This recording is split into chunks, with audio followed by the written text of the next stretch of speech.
आपका मतलब central government का आपका जो एसएससी आपका CHSL होता है, उसमें आपका वैकेंसी आया है। ये आपका टोटल 3100 के करीब करीब जो आपका इसमें वैकेंसी है आपका 3131 है।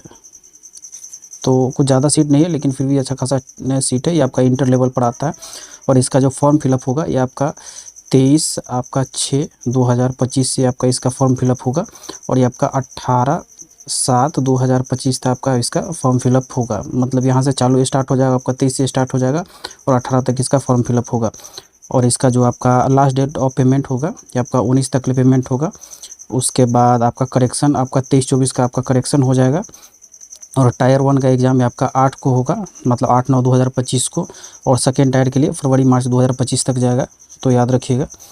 उसके बाद जो ये आपका, ये तो पता ही है, ये आपका लोअर डिवीज़न क्लर्क होता है, ये वैकेंसी होता है।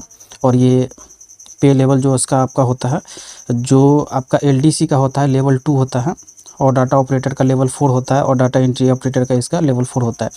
तो इसका पे स्केल होता है। और जो वैकेंसी हम लोग देखेंगे, टेंटेटिव वैकेंसी दिया गया, क्योंकि वैकेंसी इसमें बढ़ भी सकता है, कम भी हो सकता है।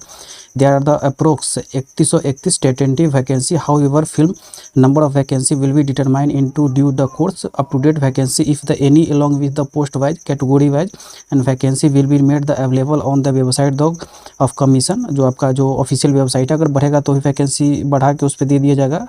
कमता नहीं है, ज़्यादातर बढ़ता ही है। और candidate corner, tentative vacancy in the due to course candidate में note with the state wise zonal wise vacancy are not be collected by the commission. मतलब जो स्टेट है और जो जोनल है, तो पूरा का भी वैकेंसी का कलेक्ट नहीं हुआ है।